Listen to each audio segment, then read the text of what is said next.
এক লোক শ্বশুর বাড়ি যাওয়ার সময় দেখে যে রাস্তার পাশে একটা গন্ডার কাঁতু কুতু দিয়েছে, না হাসে না। 3 দিন পরে শ্বশুর বাড়ি থাকার পরে যখন ফিরে আসতেছে দেখে গন্ডার হাসতেছে। বলছে, গন্ডার তোমার 3 দিন আগে কাঁতু কুতু দিলাম, তখন তো হাসলে না, এখন হাসতেছ। গন্ডার বলছে, বন্ধু 3 দিন সময় লেগেছে চামড়া ভেদ করে কাঁতু কুতু লাগতে।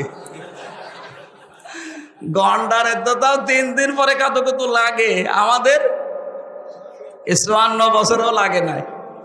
এই লোকটা 54 বছর চিল্লিয়ে বেড়াচ্ছে, এই লোকটা 54 বছর চিল্লাচ্ছে, কাঁতু কুতু দিচ্ছে কত কায়দায়। কথা বলেন না কেন? কথা বলছেন? আমরা গন্ডারের সাইড দেও,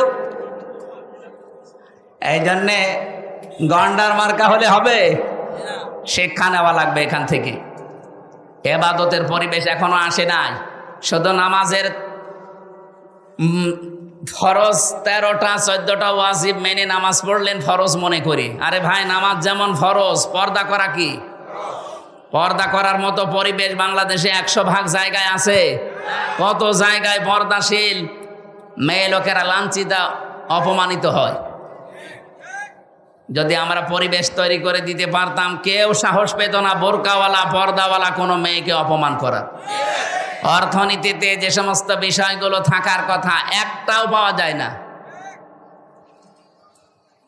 অর্থনীতি যারা চালাচ্ছে, আপনি দেখেন যারা অর্থনীতি পড়ে, মোশারাকা লাগে, মোদারাবা লাগে, মোরাবাহা লাগে, বায়ে সালাম লাগে, বায়ে ইস্তেসনা লাগে, বায়ে মুআজ্জাল লাগে, ওয়াহেদা লাগে, এরকম 28টা নিয়ম পড়েছি।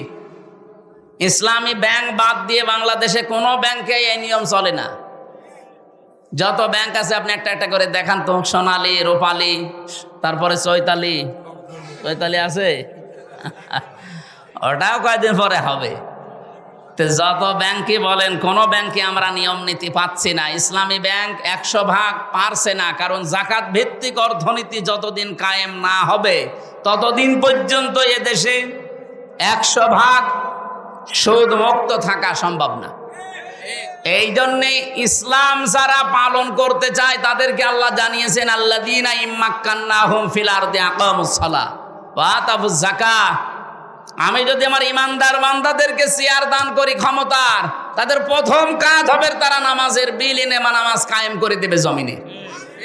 বাংলাদেশের সামনে 300 জন এমপি হবে, 151 জন যদি এবার কোরআনের পক্ষের মানুষ সংসদে যেতে পারে, কি কথা বলে না কেন? তারা প্রথম অধিবেশনেই বলবে, মাননীয় স্পিকার, আমরা নামাজের বিল চাই। আর ওই দিন যদি বলে ঠিক আছে হাত তোলেন, 151 জন যদি হাত তুলে ঠেলতে পারতে পারে, ওই দিনে নামাজের বিল কায়েম হয়ে যাবে। তখন বজলুর রশিদ মিয়া, রুহুল আমিন, আমির হামজা, এদের এরকম নামাজের ওয়াজার করা লাগবে। আপনি নামাজ পড়বেন, আপনার বাপ পর্যন্ত পড়বে।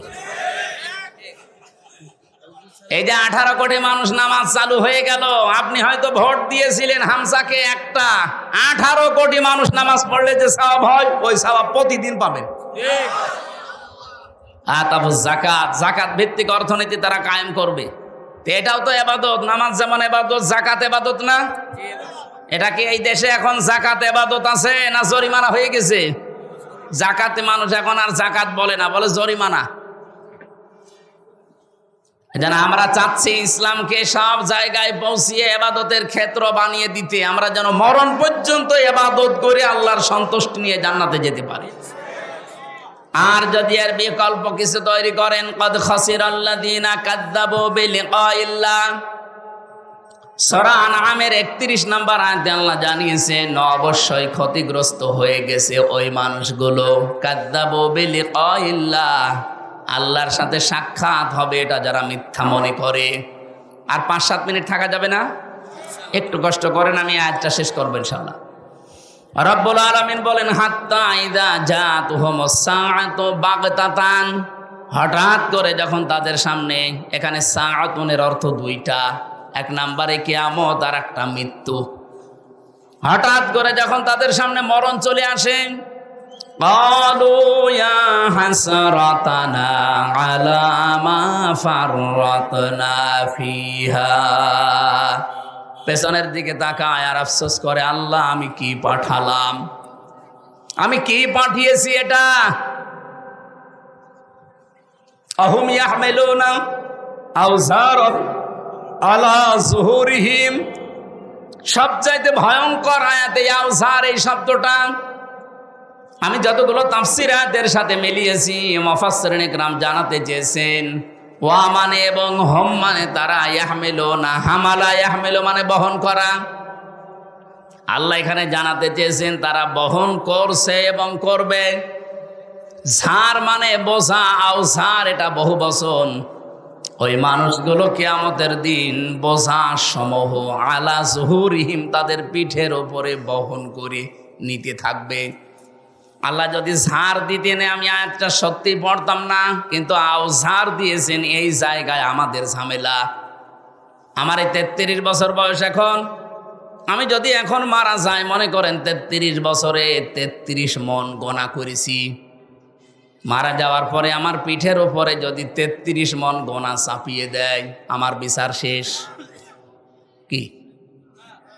না মানে আমি গোনা করেছি 33 মন, কিয়ামতের দিন আমার পিঠের উপরে 33 মন। এই কাদা ভেজা জায়গায় আপনারা মাগরিবের পর থেকে বসে আছেন তো, মানে খুব অল্প সময় কিছু কথা বলবো ইনশাআল্লাহ।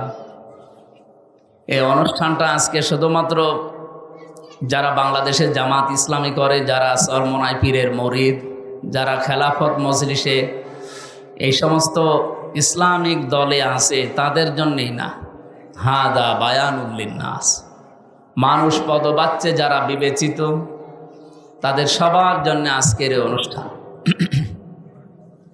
ওয়ালাকাদ কাররামনা বানি আদম, অবশ্যই আমি বনি আদম সন্তানকে সম্মান দিয়েছি। বগুড়াবাসী এই আয়াত থেকে আমরা কয়েকটা তথ্য বের করতে পারলাম। 1 নম্বরে আল্লাহ বলেননি ওয়ালাকাদ কাররামনা বানি মুসলিমিন, আমি মুসলমান সন্তানদেরকে সম্মান দিয়েছি, না, মানুষ যারা তাদের সম্মান দিয়েছেন কে?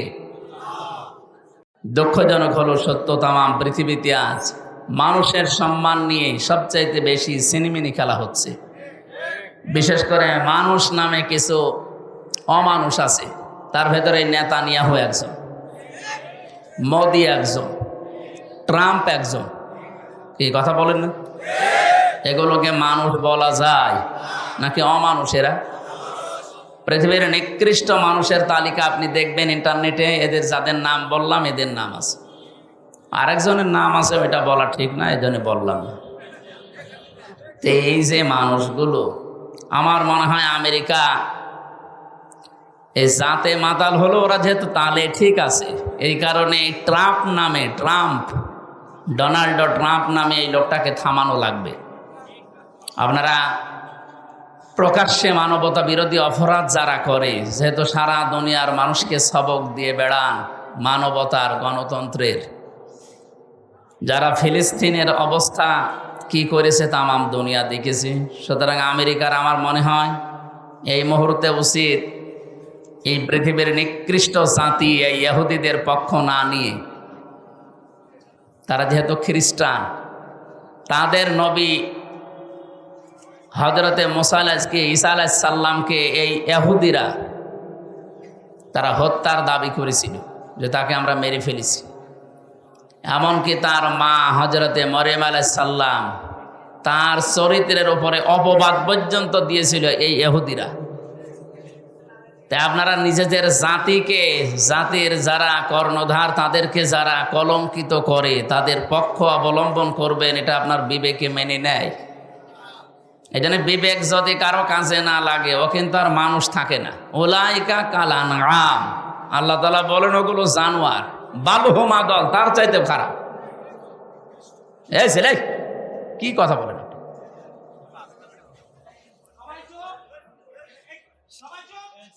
লাহুম কুলুবুন লা ইয়াফকাহুনা বিহা, এই আয়াতে আল্লাহ জানিয়েছেন যাদের কলব আছে, হৃদয় আছে, কমন সেন্স আছে, বিবেক আছে, কিন্তু এটা কাজে লাগায় না। এই মানুষগুলোর কথা বলতে বলতে আরো কয়েকটা ইন্দ্রিয় শক্তির কথা এখানে আছে। ওয়ালাহুম আয়ুনুল্লাহ ইবসিরুনা বিহা ওয়ালাহুম আযানুল্লাহ ইয়াসমাউনা বিহা। এবার আল্লাহ বলেন উলাইকা কাল আনআম। এই যে বিবেক যারা কাজে লাগায়নি, যারা দেখার পরেও না দেখার ভান করে থাকে, যারা শোনার পরও না শোনার ভান করে থাকে, এগুলো মানুষ নেই, এগুলো জানোয়ার, তার চাইতেও খারাপ। উলাইকা হুমুল গাফিলুন, এরা গাফেল। এরা কি? এদেরকে যতই কিছু বলেন, এই মানুষগুলো সচেতন হবে না।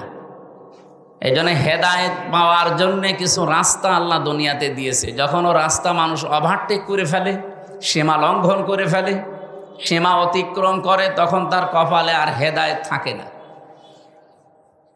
এটা সূরা ইউনূসের ভেতরে আছে।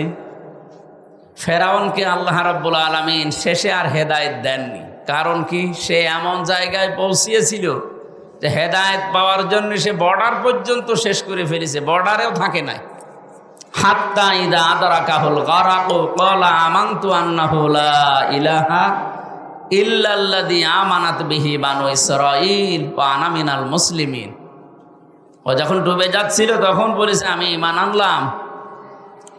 বনি ইসরাঈলরা যার উপরে ঈমান এনেছে তার উপরে ঈমান আনলাম। তারপরও সরাসরি ও আল্লাহর নাম বলে নাই। ও যদি বলতো আল্লাহ তুমি একজন আছো, আমি তোমাকে মানি, এই মুহূর্তে আমি সব কিছু ছেড়ে দিয়ে তোমারে বিশ্বাস করলাম। তাফসিরে ফি জিলালিল কোরআনে সাইয়্যিদ কুতুব রহমতুল্লাহ আলাইহি লিখেছেন, ওই পর্যন্ত আল্লাহ তারে মাফ করে দিত। কিন্তু না, ও আর বলে নাই। লা ইলাহা পর্যন্ত বলেছিল, ইল্লাল্লাহ বলতে পারে নাই। ইল্লাল্লাযী আমানাত বিহি বানু ইসরাঈল, তারপরও সরাসরি আল্লাহর নাম উচ্চারণ করে নাই। আমরা এখান থেকে একটা জিনিস দেখি, বাংলাদেশে যারা কমিউনিস্ট আন্দোলন করে, আপনি দেখবেন সরাসরি তারা আল্লাহর নাম বলতে চায় না। তাদের ব্যানার, পোস্টার, ফেস্টুনে দেখবেন ওখানে আল্লাহু আকবার লেখা থাকে না, লেখা থাকে আল্লাহ সর্বশক্তিমান বা সর্বশক্তিমান মহান, এরকম বাংলা অনেক কিছু আমরা লেখা দেখি। সরাসরি আল্লাহু আকবার বলতে আপনার সমস্যা কি? আল্লাহর নাম উচ্চারণ তাদের কাছে এত কষ্ট লাগে।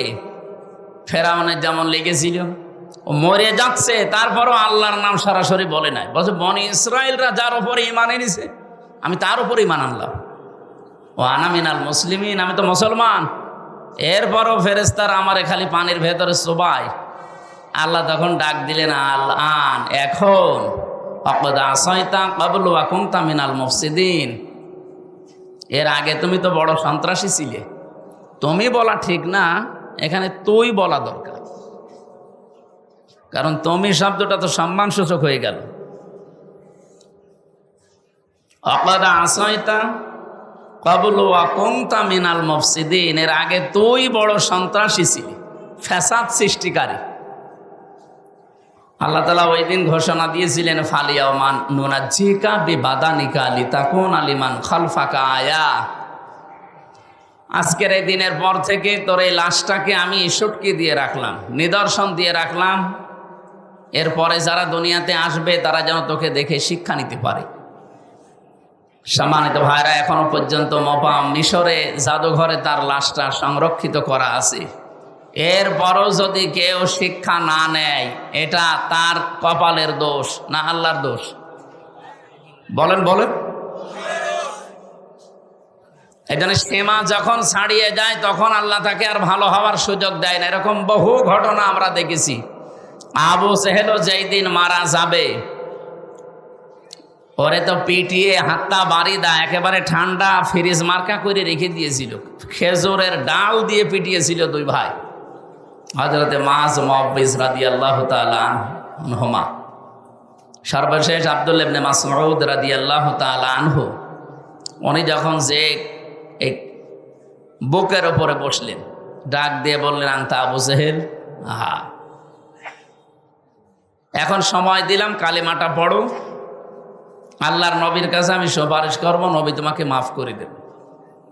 ও যদি ওই সময় পড়তো আমার মনে হয় আল্লাহ ওরে মাফ করে দিত, কিন্তু ওই সময় পড়ার তো আর কোনো কায়দা নেই। ও সীমা লঙ্ঘন করে ফেলেছে, এখন ওর মুখ দিয়ে আর ওগুলো আসে না, তখন উল্টাপাল্টা কথা আসে। তখনও বলেছিল, আব্দুল্লাহর বেটা মোহাম্মদ তোদেরকে জাদু করলেও এখনো আমার পর্যন্ত আসতে পারে না। উনি বলছে, ঠিক আছে, সুযোগ একবার দিলাম, একবার, দুইবার, তিনবার সুযোগ দেওয়ার পরও যখন সর্বশেষ, সেই মুহূর্তে যদি মোহাম্মদকে আমার সামনে পেতাম নবীজির ব্যাপারে যখন খারাপ মন্তব্য করেছে তখন ওরে আর ছাড়ে নাই। গলার ভেতরে ছুরি যখন চালাবে, আবু জেহেল ওই দিন বলেছিল, মাসউদ গলাটা যখন কাটতেছ একটু বড় করে কাটবা, মানুষ যেন দেখে বোঝে যে নেতার মাথা। মরে যাচ্ছে, শয়তানের তেজ কমছে না, কারণ ও সীমা লঙ্ঘন করে ফেলেছিল। এই পৃথিবীতে কিয়ামত পর্যন্ত মানবতার সাথে, ইসলামের সাথে যারা সীমা লঙ্ঘন করবে, ও মানুষগুলো শেষ জীবনে ভালো হওয়ার ইচ্ছা করলেও আর হবে না, কারণ ওর সীমা শেষ। দেখেন 15.5 বছরে যারা জুলুম, অত্যাচার, নির্যাতন সবচাইতে বেশি করেছে, যাদের ইশারায় হয়েছে, এই মানুষগুলো এখন ভালো হওয়ার চেষ্টা করলেও হতে পারছে না। 2 দিন 5 দিন পরে এমন এমন কথা তাদের মুখ দিয়ে বের হয়, মনে হচ্ছে রে এখনো পিটিয়ে সোজা করা দরকার। এত সুযোগ দেওয়ার পরেও যদি মানুষ সংশোধন না হয়, তো আর আবু জেহেলের ভেতরে কোনো পার্থক্য আছে বলেন? এই জন্য আমরা সীমা লঙ্ঘনকারী যেন না হই। সীমার ভেতরে না থাকলে সর্বশেষ আপনি আর হেদায়েতও পাবেন না। এই জন্য আজকে কোরআনের এই অনুষ্ঠানে যারা আমরা এসেছি, এটা যেহেতু শুধুমাত্র মুসলমানদের জন্য না, বিশেষ করে ইসলামী দলের যে নাম বললাম, মনে করছি এরাই মুসলমান না। হাদা বায়ানুল লিন্নাস যখন পড়েছি, মানুষ পদবাচ্যে আমরা যারা বিবেচিত, সবার জন্যে কোরআন। আর মানব সন্তানকে আল্লাহ নিজে যেহেতু সম্মান দিলেন, সেই মানুষের সম্মান নিয়ে পৃথিবীতে যেমন সিনেমিনি খেলা হচ্ছে, বাংলাদেশে এই 54 বছরে খেলা হয়েছে। কথা বলেন না কেন? আগামীতে বাংলাদেশে এই মানব সন্তানদের, কালকে আমার হিন্দু, বৌদ্ধ, খ্রিস্টান, ইহুদি প্রায় 5টা জাতির লোক ছিল কুষ্টিয়ায়। তাদের সাথে বিভিন্ন ভিন্ন ধর্ম অবলম্বী যারা, তাদের সাথে আলোচনা ছিল আমাদের কুষ্টিয়া জেলা জামাতের পক্ষ থেকে। ওনারা এখনো ভয় আছে। হিন্দু কুষ্টিয়ার ঐক্য জোটের যিনি সভাপতি বলছিলেন যে আমরা ইসলামের পক্ষে আছি, কিন্তু আমাদের ভয় হয় এই 54 বছরে যারা যা কথা দিয়েছে কেউ কথা রাখে নাই। কার যেন একটা কবিতার শেষ লাইন আছে না, কেউ কথা। তো ওনারা বলছে আপনারা কথা রাখবেন। আমাদের জেলা আমির অধ্যাপক আবুল হাশেম, উনি বললেন আপনারা একটা বার শুধু একটু আস্থা রেখে দেখেন। 54 বছর তো দেখলেন, এবার শুধু ইসলামের হাতে দিয়ে দেখেন, আপনাদের এই বিশ্বাসের মর্যাদা আমরা রাখবো ইনশাআল্লাহ। আমিরে জামাত ডাক্তার শফিকুর রহমানকে যেভাবে আপনারা দেখেন, ওনাকে যেহেতু আমরা ফলো করে চলি, আমাদেরকেও আপনারা ওইভাবে পাবেন। কি কথা বললেন না কেন? আমিরে জামাতের যে হাসপাতাল আছে, যে প্রতিষ্ঠান আছে, 2200 মানুষ কাজ করে, তার ভেতরে 350 হচ্ছে অন্য ধর্মের, হিন্দু, খ্রিস্টান, বৌদ্ধ। আমরা চাই এদেশে আমরা যারা জন্ম নিয়েছি সংখ্যালঘু সংখ্যাগুরু বলে আমরা কিছু নেই, সবাই আমরা এদেশের বৈধ নাগরিক এবং সম্মানিত মানুষ আমরা এদেশের। কথা বলেন না কেন? সুতরাং আল্লাহর এই সৃষ্টির ভেতরে সবচাইতে বেশি সম্মান আল্লাহ যাদের দিলেন, এই সম্মানিত মানুষদের সম্মান নিয়ে আগামীতে কেউ যেন আর সিনেমিনি খেলতে না পারে, সেই ব্যবস্থা এখনই করার সময়। এই ব্যবস্থা করার সময় কিন্তু সামনে আসতেছে। এবার যদি ভুল করেন, 54 বছর না, 108 বছর পার হয়ে যাবে, সুযোগ আর পাবেন না। আশা করি আমি কি বলতে চাই আপনারা বুঝেছেন। আল্লাহ আমাদের সম্মান যাদেরকে দিয়েছেন, এই সম্মান ধরে রাখার এবং সম্মান দেওয়ার তৌফিক যেন দান করেন, বলেন আমিন। যারা এসেছে আজকের অনুষ্ঠানে, আমরা গুরুত্বপূর্ণ কোরআনে কারিমের 2টা আয়াত পড়েছি। এই 2টা আয়াতকে সামনে নিয়ে কিছু কথা বলার চেষ্টা করব ইনশাআল্লাহ। দরুদ আর সালাম পড়ছে আমাদের নবী মুহাম্মদুর রাসূলুল্লাহ সাল্লাল্লাহু আলাইহি ওয়াসাল্লামের প্রতি। আল্লাহ রাব্বুল আলামিন পৃথিবীতে যত মানুষকে দুনিয়ায় পাঠিয়েছিলেন, এই পৃথিবীতে কোনো মানুষের ব্যাপারে এইরকম গ্যারান্টি আমি শুনিনি। প্রায় 13টা বিষয় আমি পেয়েছি কোরআন শরীফে তার বিষয়ে। তার ভেতরে 1 নম্বরে, দুনিয়ার কোনো মানুষকে অনুসরণ করলে আপনার জীবনের পাপ মাফ হয়ে যাবে, আমি পাইনি। কিন্তু মুহাম্মদুর রাসূলুল্লাহকে অনুসরণ করে যদি জীবন চালায়, আল্লাহ তাকে মাফ করে শুধু দেবে না, আল্লাহ গ্যারান্টি দিয়েছেন, কুল ইন কুনতুম তুহিব্বুনাল্লাহা ফাত্তাবিউনি ইউহিব্বুকুমুল্লাহ ওয়া ইয়াগফির লাকুম যুনুবাকুম। হে নবী, আপনি বলুন, তোমরা যদি আল্লাহকে ভালোবাসি এই দাবি করো, ফাত্তাবিউনি, আমি রাসূলের অনুসরণ করো। এ পর্যন্ত যদি কেউ মানতে পারে, আল্লাহ বলেন ইউহিব্বুকুমুল্লাহ, আমি আল্লাহ নিজেই তাকে ভালোবাসবো। ভালোবেসেছি এ কথা এখানে নেই। ইউহিব্বু মুজারে, বর্তমান, ভবিষ্যৎ, প্রেজেন্ট, ফিউচার। কেউ যদি রাসূলকে অনুসরণ করে, আমার আল্লাহ তাকে ভালোবাসা আরম্ভ করবে। আল্লাহ যদি কাউকে ভালোবাসে, ওয়া ইয়াগফির লাকুম যুনুবাকুম, ইয়াগফির এটাও মুজারে। জাম্বন না দিয়ে আল্লাহ জনব দিয়েছেন বহু বছর। ওর জীবনের একটা অপরাধ আল্লাহ রাখবে না, সবগুলো মাফ করে দেবে। একটা আমার মনে হয় এখানে আমরা অনেকে জন্মের পর থেকে শুনতেছি, কিন্তু কয়েকটা তথ্য এখানে পাবেন যেটা এখনই আমাদের শুনলে মানতে মনে চাইবে। এদিকে তাকান। আল্লাহ তাআলা বলেন, কুল ইন কুনতুম তুহিব্বুনাল্লাহা ফাত্তাবিউনি। নবী, আপনি বলেন, যদি তারা দাবি করে যে আল্লাহ তোমাকে ভালোবাসি, এ দাবি আমাদের আছে না? দল আমাদের আলাদা থাকতে পারে, আল্লাহকে আমরা ভালোবাসি এ দাবি আমাদের সকলের আছে, এমনকি অন্য ধর্মের লোকদেরও আছে।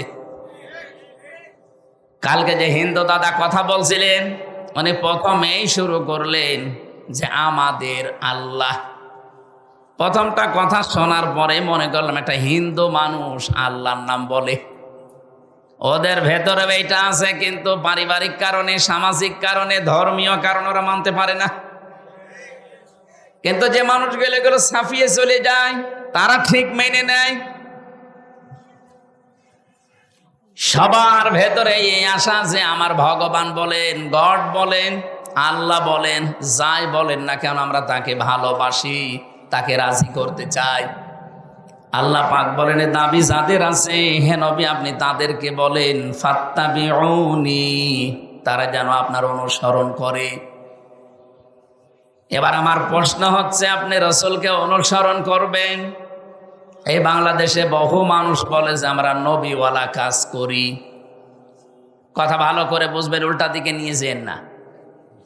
আপনি যে বলেন যে আমি নবীওয়ালা কাজ করি, মুহাম্মদুর রাসূলুল্লাহ সাল্লাল্লাহু আলাইহি সাল্লামকে কি জন্মের পরে মানুষ নবী বলতো?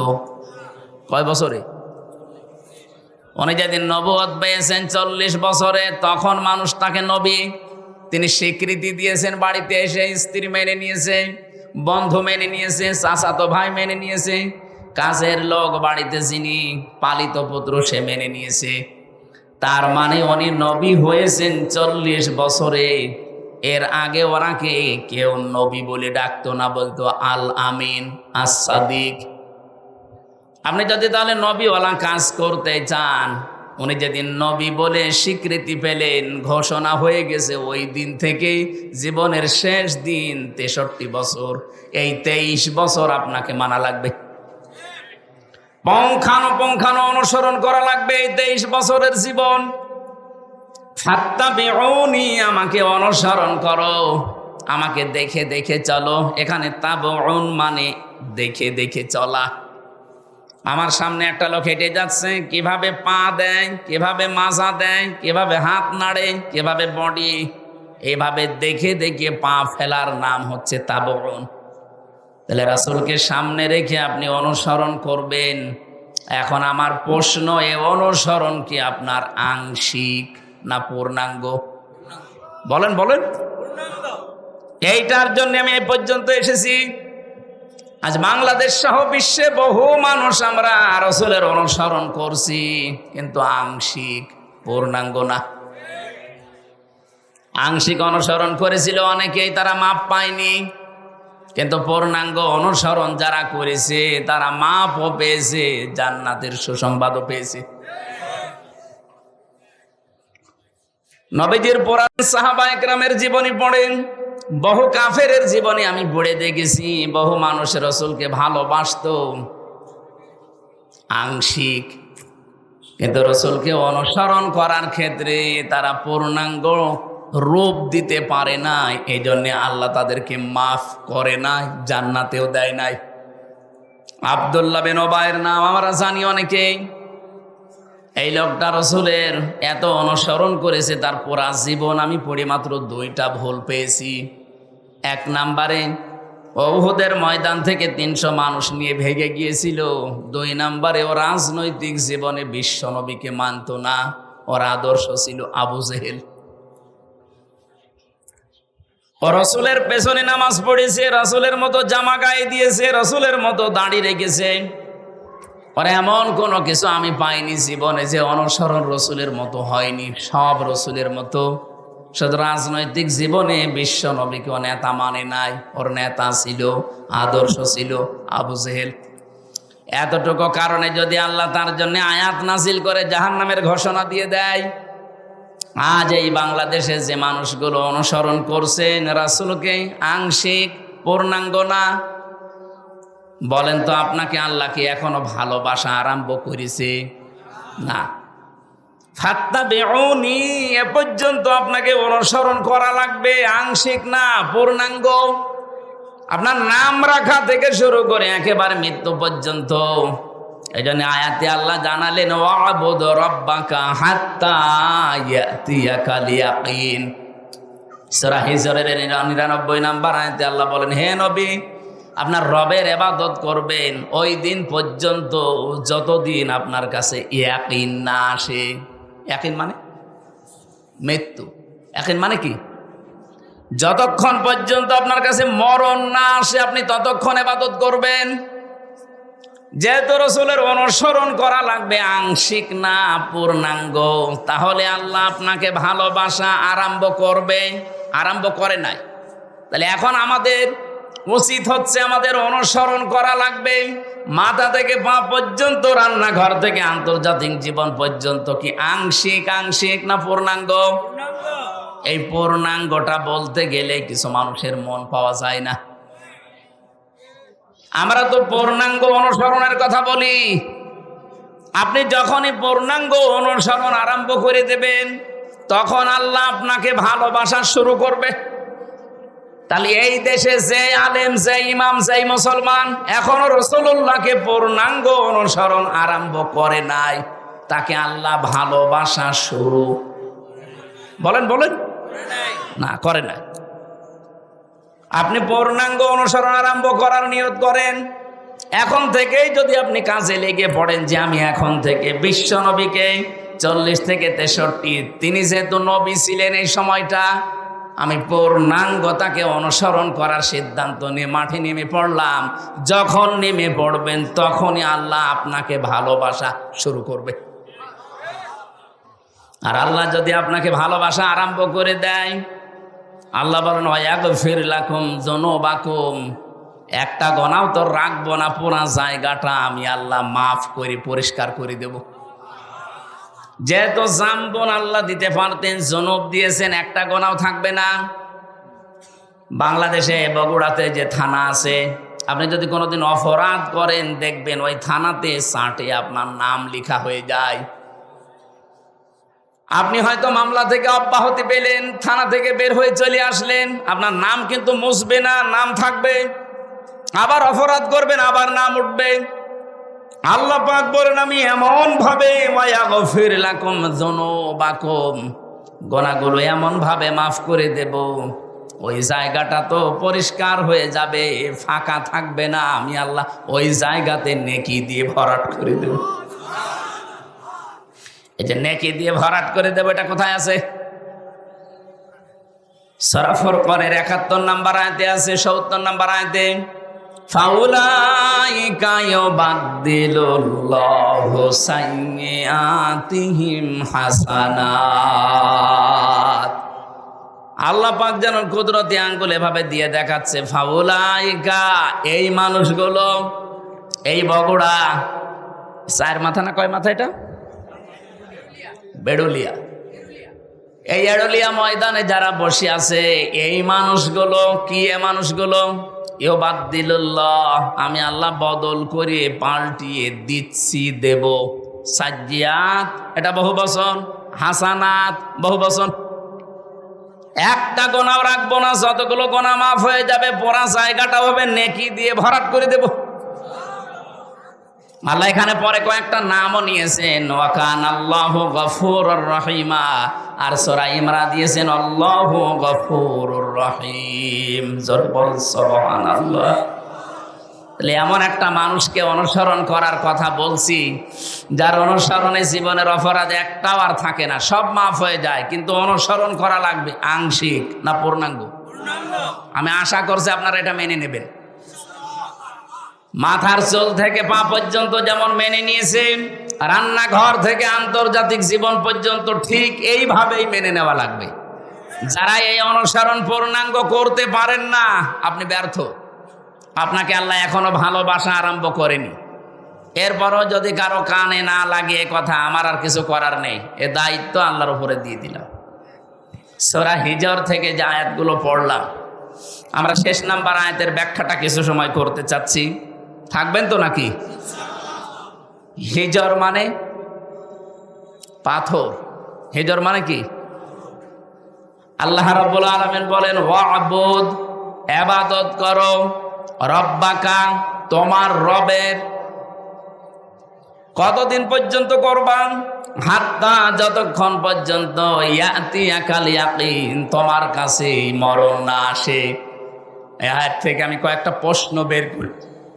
আল্লাহর ইবাদত করা লাগবে যেহেতু মরণ পর্যন্ত, বলেন তো বাংলাদেশে সব জায়গা ইবাদত করার মতো পরিবেশ আছে? বলেন বলেন।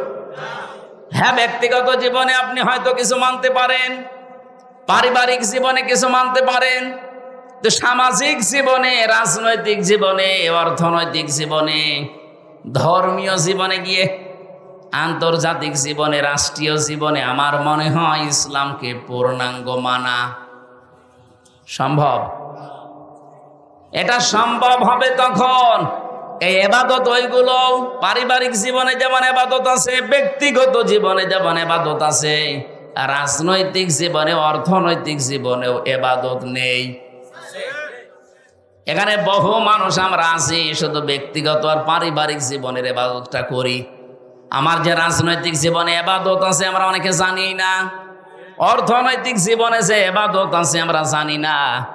আল্লাহ যে বললেন মরণ যতদিন না আসে ইবাদত করো, তে আমরাও তো ইবাদত করতেই চাই, কিন্তু সে পরিবেশ নেই। আপনি ইচ্ছা করলেও হালালকে হালাল জেনে মানতে পারবেন না, হারামকে হারাম জানার পরও আপনি ছেড়ে দিতে পারবেন না। আজকে কুষ্টিয়াতে ডিসি, এসপি এবং মন্ত্রণালয় থেকে একজন, শিল্প মন্ত্রণালয় থেকে একজন অফিসার এসেছিল কুষ্টিয়ার এই যে চিনির মিল, এই সুগার মিলটা চালু করার জন্য 5 বছর অকেজো হয়ে পড়ে আছে। ওখানে এতদিন যারা দায়িত্বে ছিল, দুর্নীতি এমন বেশি হয়েছে, এটা শেষ পর্যন্ত বন্ধ হয়ে গেছে। 1965 সালে মিলটা তৈরি হওয়ার পর থেকে এই 25 সাল পর্যন্ত, 5 বছরও নয় বন্ধ, 20 সাল পর্যন্ত একবার শুধু লাভ হয়েছিল, যেবার মাওলানা মতিউর রহমান নিজামী রহমতুল্লাহ আলাইহি শিল্পমন্ত্রী ছিলেন ওই সময়। তাছাড়া আজ পর্যন্ত লাভ হয়নি। ডিসি, এসপি এবং সচিব যিনি এসেছিলেন ওই জায়গা থেকে, সবাই, এলাকার সবাই ওই জায়গায় গিয়ে প্রশ্ন করছে এটা চালু করা লাগবে। ওনারা বলছে চালু করা তো লাগবে, কিন্তু এখানে যে বাজেট 300 কোটি টাকা লাগবে। আমার মনে হয় 300 কোটি টাকাও সরকার দেওয়া সম্ভব, কিন্তু এই টাকাগুলো 300 কোটি উপর থেকে বাজেট হয়ে আসতে আসতে সর্বশেষ 300 টাকা থাকতে পারে। আমি কয়েকদিন আগে রাজনৈতিক একজন লিডার, অনেক বড় মাপের, উনি আমারে বলছিল হামজা ভাই, আমরা সারা জীবন রাজনীতি করেছি, এই দেশে যে বাজেট হয় সড়কের জন্যে, এই বাজেটগুলো আমরা হিসাব করে পেয়েছি 100 টাকা যদি বাজেট হয়ে আসে, এই সলিমদ্দি পর্যন্ত আসতে আসতে আর 3 টাকা থাকে। এই রাস্তাটা যদি 100 টাকা দিয়ে বাজেট করে করেন তাহলে 100 বছর যাওয়ার কথা। ওটা যদি 97 টাকা খেয়ে ফেলে আর 3 টাকা দিয়ে করে, ওটা কয় মাস যাবে? বলেন বলেন, কোথায় 3 টাকা আর কোথায় 97 টাকা? শেষ পর্যন্ত দেখা যায় 3 মাস পরে রাস্তা হয়ে যায় ডেলিভারি রোড। যে সমস্ত মায়েদের পেটে সন্তান আছে এদেরকে যদি আপনি এখান থেকে বগুড়া পর্যন্ত নিয়ে যেতে চান, দেখবেন রাস্তায় বাচ্চা হয়ে গেছে। না, অনেকে আবার বলেন না টাকা পয়সা তো খরচ হইল না, ভালোই হয়েছে।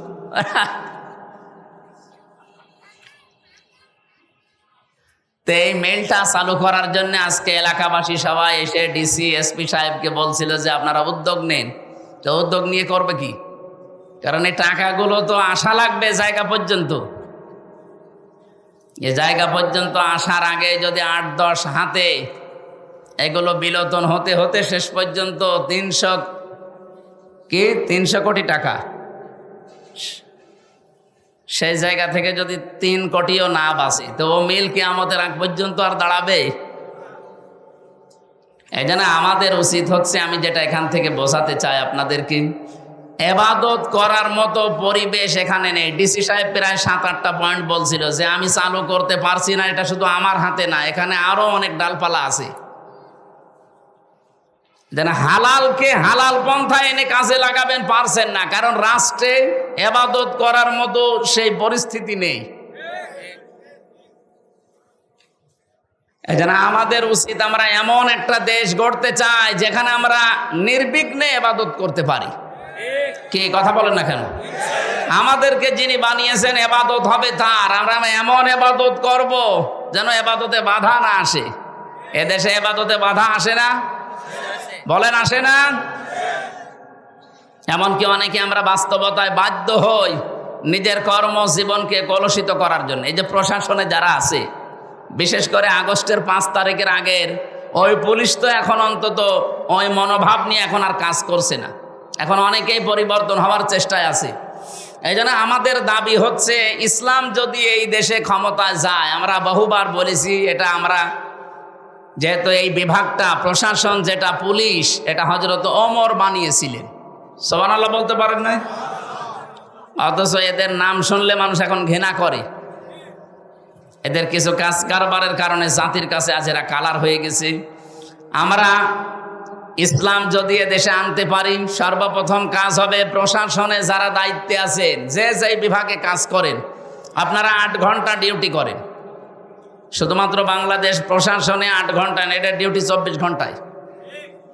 এজন্য আমরা আশ্বাস দিতে পারি, ইসলাম যদি এসে যায় এই দেশে, আপনি 8 ঘন্টা ডিউটির পরে যেই কয় ঘন্টা ডিউটি করবেন ওভার টাইম পাবেন।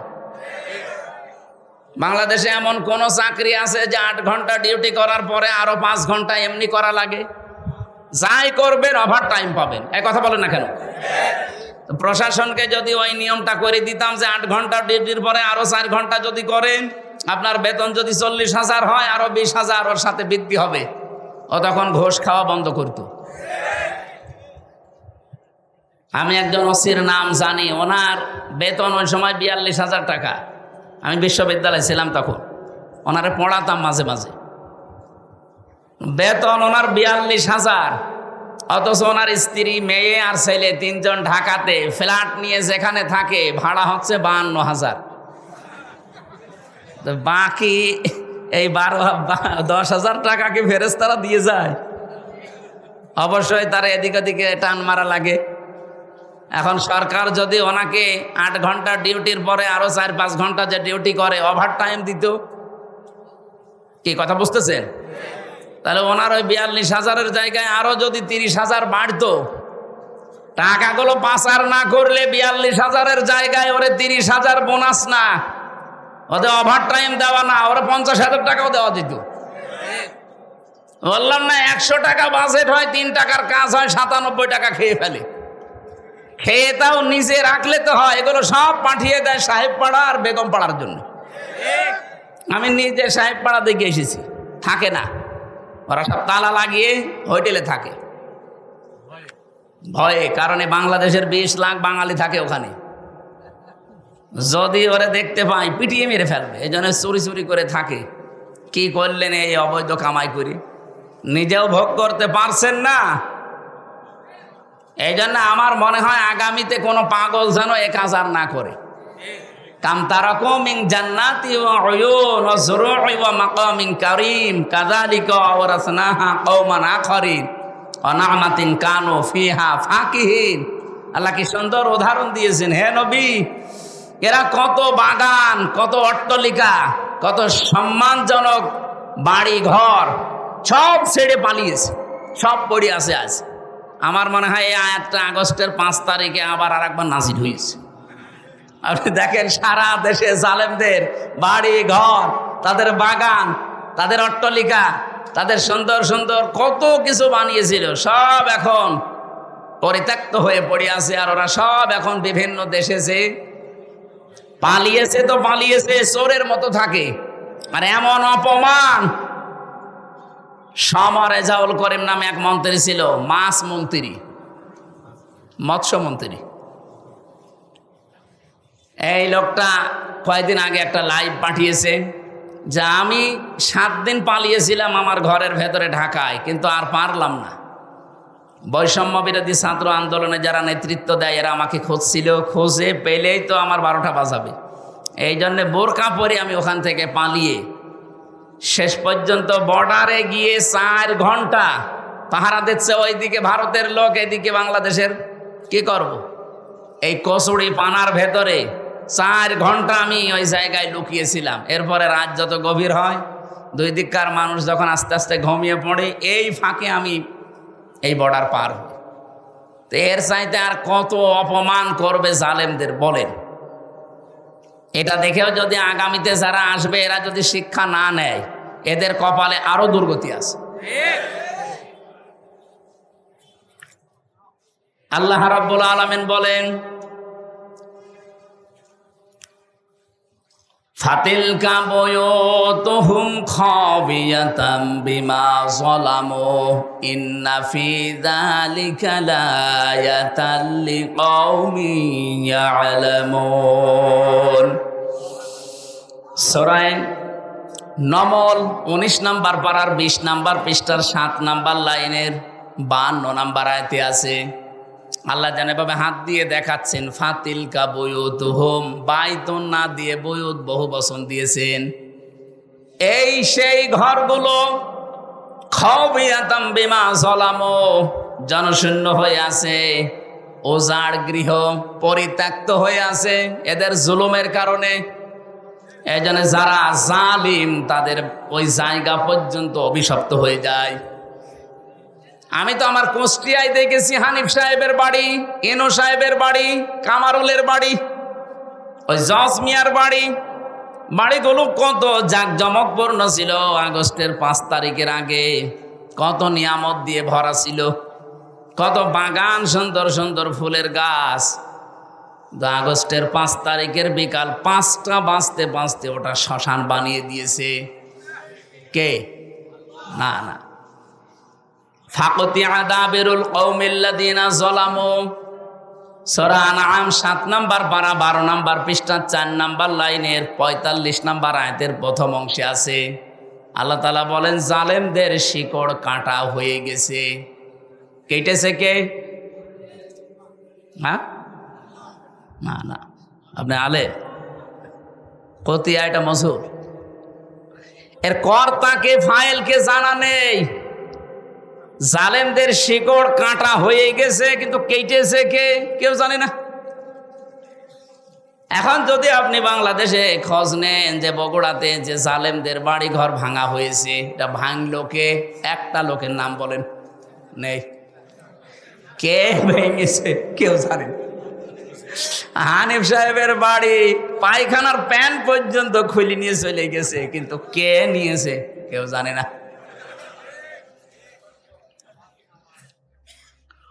এ পর্যন্ত ছিল। আমি যদি এ পর্যন্ত আয়াত শেষ হয়ে যেত, আমি আয়াতটা পড়তাম না। এর পরেরটা আমাদের জন্যে, ইন্না ফি যালিকা লায়াতাল লিকাউমিন ইয়ালামুন। ইন্না মানে অবশ্যই, ফি মানে মধ্যে। আল্লাহ আয়াতুনের আগে আবার লামে তাকিদ দিয়েছেন, অবশ্যই এর ভেতরে শিক্ষা আছে যারা জ্ঞানী তাদের জন্যে। কি শিক্ষা আছে? জালেমদের যে শিকড় ছিল, আপনি আগস্টের 5 তারিখের দুপুর পর্যন্ত কেউ এ দেশে ভাবে না যে ও পড়িয়ে যেতে পারে। কথা বলেন। কেউ চিন্তাও করে নাই কোনোদিন। আল্লাহ পাক বলেন ওদেরকে শিকড়ের দিকে তাকাও। ইউনিয়নের দারোয়ান থেকে সংসদ পর্যন্ত একেবারে থরে থরে জালেমদের সব স্তরগুলো সাজানো ছিল। একটা দুইটা না, কমপক্ষে এক একটা জায়গায় 3টার উপরে স্তর ছিল ওদের। আমি রিমান্ডে প্রায় 7 প্রকার গোয়েন্দা বিভাগের লোক পেয়েছিলাম। ওরা আমার জিজ্ঞাসাবাদ করতে আসতো। যত গোয়েন্দা বিভাগ আছে একটার পর একটা আসে আর জিজ্ঞাসাবাদ করে রিমান্ডে। সবগুলো থরে থরে সাজানো ছাত্রলীগ দিয়ে। আমার যে ধরে নিয়ে এসেছে উনিও ওখানকার, মামলার যে আয়ু সে ওখানকার, যেই ম্যাজিস্ট্রেট আমার মামলায় রিমান্ড দেবে 10 দিন সেও ওখানকার, যারা রিমান্ডে আমাকে কষ্ট দেবে তারাও ওখানকার। এ মামলা যেদিন তোলা হবে, যে পিপি আছে সরকারি পিপি সে ওখানকার, এমনকি যে জজ রায় দেবে সে জজও ওখানকার। আমার কি আছে বলেন তো? আছে না? না, আমার শুধু একজন উকিল আছে, এরকম এক মুরব্বী উকিল, ওর কথা শুনলেও চলে না শুনলেও চলে। আমি থরে থরে দেখলাম প্রায় 7 থেকে 8 প্রকার পর্যন্ত জালেমদের স্তরগুলো সব সাজিয়েছে। ওরা শুধু এই মামলার বিষয় না, বাংলাদেশে যত দিক আর বিভাগ ছিল প্রত্যেকটাই ওদের সাজানো। কিন্তু আল্লাহ পাক এমন ভাবে শিকড় কেটেছে, কে কেটেছে কেউ জানে না। এদের এত বড় শিকড় যদি কেটে ফেলা হয়, আগামীতে যারা চেয়ারে বসবেন তারাও যদি এখনই যে আন্টি শান্টি শুরু করেছেন এইটাই যদি আপনার থাকে, আপনিও বিশ্বাস করতে পারেন 5 বছর পরে আপনার বাড়িও শ্মশান হয়ে যাবে। আশা করি কথা বুঝেছেন। এরপরও যদি না বোঝার ভান করে থাকেন আপনার ওয়াজে হবে না। এক লোক শ্বশুর বাড়ি যাওয়ার সময় দেখে যে রাস্তার পাশে একটা গন্ডার কাতুকুতু দিয়েছে, না হাসে না। 3 দিন পরে শ্বশুর বাড়ি থাকার পরে যখন ফিরে আসতেছে দেখে গন্ডার হাসতেছে। বলছে, গন্ডার তোমার 3 দিন আগে কাতুকুতু দিলাম তখন তো হাসলে না, এখন হাসতেছ। গন্ডার বলছে, বন্ধু 3 দিন সময় লেগেছে চামড়া ভেদ করে কাতুকুতু লাগতে। গন্ডারের তো তাও 3 দিন পরে কাতুকুতু লাগে, আমাদের 54 বছরও লাগে নাই। এই লোকটা 54 বছর চিল্লিয়ে বেড়াচ্ছে, এই লোকটা 54 বছর চিল্লাচ্ছে, কাতুকুতু দিচ্ছে কত কায়দায়। কথা বলেন না কেন? কথা বলছেন? আমরা গন্ডারের সাইড দেও। এই জন্যে গন্ডার মার্কা হলে হবে, শিক্ষা নেওয়া লাগবে এখান থেকে। এবাদতের পরিবেশ এখনো আসে নাই। শুধু নামাজের ফরজ 13টা 14টা ওয়াজিব মেনে নামাজ পড়লেন ফরজ মনে করি। আরে ভাই, নামাজ যেমন ফরজ, পর্দা করা কি? পর্দা করার মতো পরিবেশ বাংলাদেশে 100 ভাগ জায়গায় আছে। কত জায়গায় পর্দাশীল মেয়ে লোকেরা লাঞ্ছিত অপমানিত হয়। যদি আমরা পরিবেশ তৈরি করে দিতে পারতাম, কেউ সাহস পেত না বোরকাওয়ালা পর্দাওয়ালা কোনো মেয়েকে অপমান করার। অর্থনীতিতে যে সমস্ত বিষয়গুলো থাকার কথা একটাও পাওয়া যায় না। অর্থনীতি যারা চালাচ্ছে, আপনি দেখেন যারা অর্থনীতি পড়ে, মোশারাকা লাগে, মোদারাবা লাগে, মোরাবাহা লাগে, বায়ে সালাম লাগে, বায়ে ইস্তেসনা লাগে, বায়ে মুআজ্জাল লাগে, ওয়াহেদা লাগে, এরকম 28টা নিয়ম পড়েছি। ইসলামী ব্যাংক বাদ দিয়ে বাংলাদেশে কোনো ব্যাংকে এই নিয়ম চলে না। যত ব্যাংক আছে আপনি একটা একটা করে দেখান তো। সোনালী, রূপালী, তারপরে চৈতালি আছে, ওটাও কয়েকদিন পরে হবে। তো যত ব্যাংকই বলেন, কোনো ব্যাংকে আমরা নিয়ম নীতি পাচ্ছি না। ইসলামী ব্যাংক 100 ভাগ পারছে না, কারণ জাকাত ভিত্তিক অর্থনীতি যতদিন কায়েম না হবে ততদিন পর্যন্ত এদেশে 100 ভাগ সুদ মুক্ত থাকা সম্ভব না। এই জন্যে ইসলাম যারা পালন করতে চায় তাদেরকে আল্লাহ জানিয়েছেন, আল্লাযীনা ইম্মাক্কান্নাহুম ফিল আরদি আকামুস সালাহ ওয়া আতাবুজ যাকাহ। আমি যদি আমার ইমানদার বান্দাদেরকে চেয়ার দান করি ক্ষমতার, তাদের প্রথম কাজ হবে তারা নামাজের বিল ইনেমা নামাজ কায়েম করে দেবে জমিনে। বাংলাদেশের সামনে ৩০০ জন এমপি হবে, ১৫১ জন যদি এবার কোরআনের পক্ষের মানুষ সংসদে যেতে পারে, কি কথা বলে না কেন? তারা প্রথম অধিবেশনেই বলবে, মাননীয় স্পিকার, আমরা নামাজের বিল চাই। আর ওই দিন যদি বলে ঠিক আছে হাত তোলেন, ১৫১ জন যদি হাত তুলে ঠেলতে পারতে পারে, ওই দিনে নামাজের বিল কায়েম হয়ে যাবে। তখন বজলুর রশিদ মিয়া, রুহুল আমিন, আমির হামজা, এদের এরকম নামাজের ওয়াজার করা লাগবে। আপনি নামাজ পড়বেন, আপনার বাপ পর্যন্ত পড়বে। এই যে 18 কোটি মানুষ নামাজ চালু হয়ে গেল, আপনি হয়তো ভোট দিয়েছিলেন হামজাকে একটা, 18 কোটি মানুষ নামাজ পড়লে যে সওয়াব হয়, ওই সওয়াব প্রতিদিন পাবেন। আর তারপর জাকাত, জাকাত ভিত্তিক অর্থনীতি তারা কায়েম করবে। এটাও তো এবাদত, নামাজ যেমন এবাদত, জাকাত এবাদত না? এটা কি এই দেশে এখন জাকাত এবাদত আছে না জরিমানা হয়ে গেছে? জাকাতে মানুষ এখন আর জাকাত বলে না, বলে জরিমানা। যেন আমরা চাচ্ছি ইসলামকে সব জায়গায় পৌঁছিয়ে এবাদতের ক্ষেত্র বানিয়ে দিতে, আমরা যেন মরণ পর্যন্ত এবাদত করে আল্লাহর সন্তুষ্টি নিয়ে জান্নাতে যেতে পারি। আর যদি এর বিকল্প কিছু তৈরি করেন, কদ খাসিরাল্লাযীনা কাযযাবু বিলিকাইল্লাহ, সূরা আনআমের 31 নম্বর আয়াতে আল্লাহ জানিয়েছেন, অবশ্যই ক্ষতিগ্রস্ত হয়ে গেছে ওই মানুষগুলো, কাযযাবু বিলিকাইল্লাহ, আল্লাহর সাথে সাক্ষাৎ হবে এটা যারা মিথ্যা মনে করে। আর 5-7 মিনিট থাকা যাবে না? একটু কষ্ট করেন, আমি আয়াতটা শেষ করব ইনশাআল্লাহ। রব্বুল আলামিন বলেন, হাত্তা ইযা জাতুহুমুস সাআতু বাগতাতান, হঠাৎ করে যখন তাদের সামনে, এখানে সাআতুনের অর্থ দুইটা, এক নম্বরে কিয়ামত আর একটা মৃত্যু। হঠাৎ করে যখন তাদের সামনে মরণ চলে আসে, ক্বালু ইয়া হাসরাতানা আলা মা ফাররাতনা ফিহা, পেছনের দিকে তাকায় আর আফসোস করে, আল্লাহ আমি কি পাঠালাম, আমি কি পাঠিয়েছি এটা।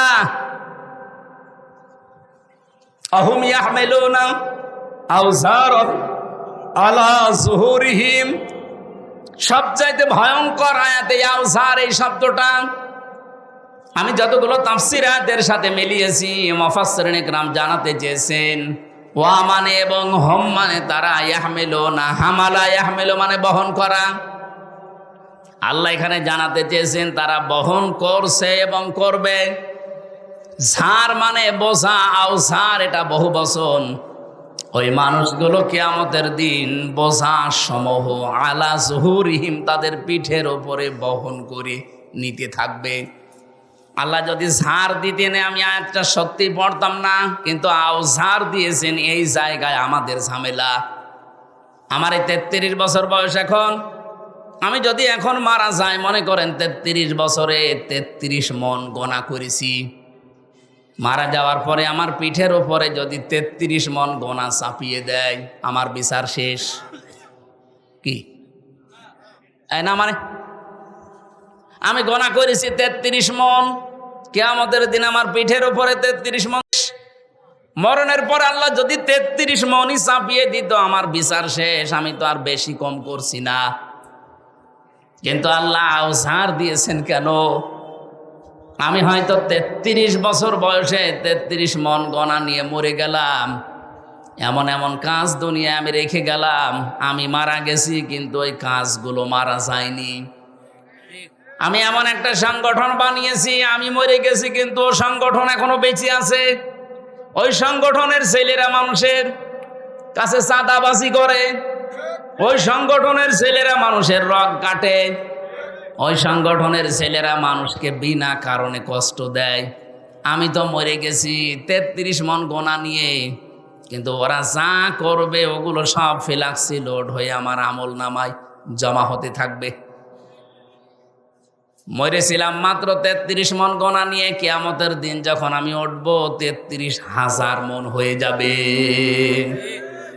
এরকম মানুষ বাংলাদেশে নেই? নাম ধরা লাগবে। এই জন্য আমার ভয় হয় এই জায়গায়। আল্লাহ যদি এ পর্যন্ত বলতো, এর পরের শব্দটা মারাত্মক, আলা সামা ইয়াসিরুন। ফেরেশতারা বলবে কত নিকৃষ্ট বোঝা হামজা বজলু রুহুল আমিন এরা বহন করে নিয়ে যাচ্ছে। আজকে হয়তো সম্মান দিয়ে চেয়ারে বসিয়েছেন, কিয়ামতের দিন আমার গোনা বাড়তে বাড়তে বোঝা হতে হতে যখন 33 থেকে 33,000 মন হয়ে যাবে, কিয়ামতের ময়দানে আমার এই দৃশ্য দেখে ফেরেশতারা বলতে থাকবে আলা সামা ইয়াসিরুন, কত নিকৃষ্ট বোঝা এরা বহন করে নিয়ে যাচ্ছে। বলেন নাউজুবিল্লাহ। আয়াতটা পড়ার পরে সত্যি আমাদের ভয় হয়। তারপর একটা আশার বাণী পেয়েছি, বিশ্বনবী জানিয়েছেন যারা আলেম কিয়ামতের দিন আল্লাহ সবার সামনে তাদের বিচার করবে না। ময়দানে মাহশারে কঠিন অবস্থায় আল্লাহ পাক নিজে কুদরতে একটা চাদর দিয়ে মানুষটাকে ঢেকে নেবে, আড়াল করে নিয়ে জিজ্ঞাসা করবে বসলু এই কাজগুলো করেছিলি? আল্লাহ যেহেতু সব জানে, মাথা নিচু করে জবাব দেওয়া লাগবে, আল্লাহ আমি করেছি, আমারে মাফ করে দেন। তার চোখের দিকে কাকতি মিনতির দিকে তাকিয়ে শেষ পর্যন্ত আল্লাহ বলবে গোপনে মাফ করে দিলাম, কাউকে বলবি না, জান্নাতে চলে যা। এইটা চাচ্ছি আমরা। তাছাড়া আল্লাহ যদি হিসাব নেওয়া শুরু করে, এখানে যত ভালো ভালো মানুষই আমরা বসে আছি, কেউ পার পাওয়া সম্ভব না। কিয়ামতের দিনে যে হাদিসটার যে ব্যাখ্যা বলেছি, কিয়ামতে যেন আল্লাহ আমাদের সাথে এই আচরণটা করেন। বলেন আমিন। দুনিয়াতে এমনও মানুষ আছে শুধু গনায়ে জারিয়া বলি আমরা, সাদগায়ে জারিয়া, গনায়ে জারিয়া আছে। আপনি এমন এমন কাজ করে গেলেন, মরে গেছেন, কিন্তু কাজ জারি থাকবে। এমন এমন ভালো কাজে আঞ্জাম দেওয়া দরকার। মাওলানা যুক্তিবাদী আজকে যে মাদ্রাসাটা বানিয়েছে, কিয়ামত পর্যন্ত যেটা টিকে থাকে, 4 জন হাফেজ হয়েছে, এরা আরো 4 জনকে বানাবে, এরা আরো 4 জনকে বানাবে। এলেম এভাবে ছড়াতে ছড়াতে কিয়ামত পর্যন্ত চলে যাবে। মানে হয়তো আর 20-30 বছর পরে মরে যাবে, কিন্তু কিয়ামত পর্যন্ত কবরের ভেতরে আমার আল্লাহ সওয়াব পাঠাতেই থাকবেন। মনে হয়তো এই গোলাম রব্বানির বয়স খুব বেশি হলো না, 40 বছর হবে। এই 40 বছরে 40 মন নেকি নিয়ে উনি মারা গিয়েছে। কিয়ামতে যখন উঠবে আমল নামায় দেখবে 40,000 মন নেকি আল্লাহ দিয়ে দিয়েছেন। ইকবালুল সাহিবিল কোরআন, সাহেবে কোরআনকে কিয়ামতের দিন আল্লাহ তাআলা বলবেন পড়ো, ইকরা ওয়ারতাকি ওয়ারাত্তিল। শুধু পড়ো বলেই শেষ করেননি, নবীজি বলেন যেই বলবে পড়ো আর উপরে ওঠো। ওয়ারতাকি ওয়ারাত্তিল, উপরে উঠতে থাকো তার তিলের সাথে পড়তে পড়তে। তার তিলের সাথে পড়া বলতে আমি এখানে 4টা বিষয় পেয়েছি। কোরআন শরীফের ভেতরে আপনি 3টা শব্দ পাবেন কোরআন পড়ার ব্যাপারে, কারা আর রাতালা আর তালাওয়া। এখানে রত্তিল শব্দটা আছে। কেউ যদি সত্যি রত্তিলের সাথে পড়তে পড়তে উপরে উঠতে চায়, দুনিয়া থেকে 4টা বিষয় তারে মানা লাগবে। 1 নম্বরে তাকে শুদ্ধ করে পড়তে হবে তার তিলের সাথে। 2 নম্বরে ওটা বুঝতে হবে। 3 নম্বরে ওই বোঝা বিষয়ের ওপরে নিজের জীবনে কাজ করা লাগবে। 4 নম্বরে ওটা যেন মানুষ মানতে পারে সেই পরিবেশ তৈরি করে দেওয়া লাগবে।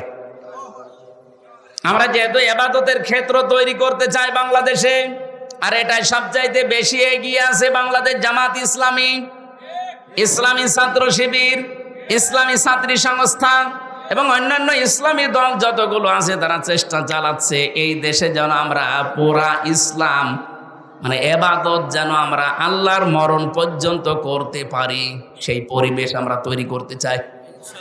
এই 54 বছর আমাদের কাঁধের ওপরে পাড়া দিয়ে অনেকে অনেক কাজ করেছে, এবার কিন্তু সবাই বুঝে ফেলেছে। চরমনায়ের পীর মাওলানা মামুনুল হক এবং অন্যান্য ইসলামী যতগুলো দল বড় বড় আছে, জামাত ইসলামী বাংলাদেশের আমিরে জামাত, সবাই বলছে এবার আর কাউকে আমরা সুযোগ দিতে চাই না, ইসলামের বাক্স হবে এবার একটা। জোয়ার যেভাবে এসেছে আশা করছি ইবাদতের ক্ষেত্র সারা বাংলাদেশের রান্নাঘর থেকে আন্তর্জাতিক জীবন পর্যন্ত তৈরি হয়ে যাবে ইনশাআল্লাহ। কামা কুনতা তুরাত্তিলু ফিদ দুনিয়া, যেভাবে পড়তে দুনিয়ায় ওইভাবে পড়ো। ফাইন্না মানজিলাকা ইনদা আখিরি আয়াতিন তাকরাউহা, পড়তে পড়তে যে পর্যন্ত যেতে পারবা ওই পর্যন্ত যে তোমার মনজিলে মাকসুদ হবে। এই জন্য দুনিয়াতে কোরআনের সাথে সম্পর্ক রেখে কিয়ামতের দিন আল্লাহ যদি আমাদের পড়তে বলে, পড়তে পড়তে যেন আরশ পর্যন্ত চলে যেতে পারি। আজকের এই মাদ্রাসার উদ্যোগে যে অনুষ্ঠান সাজিয়েছেন, এই মাদ্রাসার কিয়ামত পর্যন্ত আল্লাহ কায়েম করে রাখেন। যারা ছেলে মেয়েদেরকে এখানে দিয়েছেন আপনারা সৌভাগ্যশালী, সৌভাগ্যবান।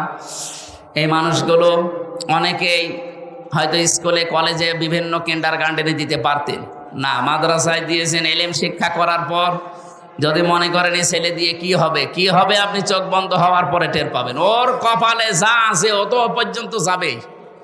আল্লাহ রাব্বুল আলামিন এর মাধ্যমে কিয়ামতে আপনার মাথায় নূরের টুপি আল্লাহ যেন পরিয়ে দেন, বলেন আমিন।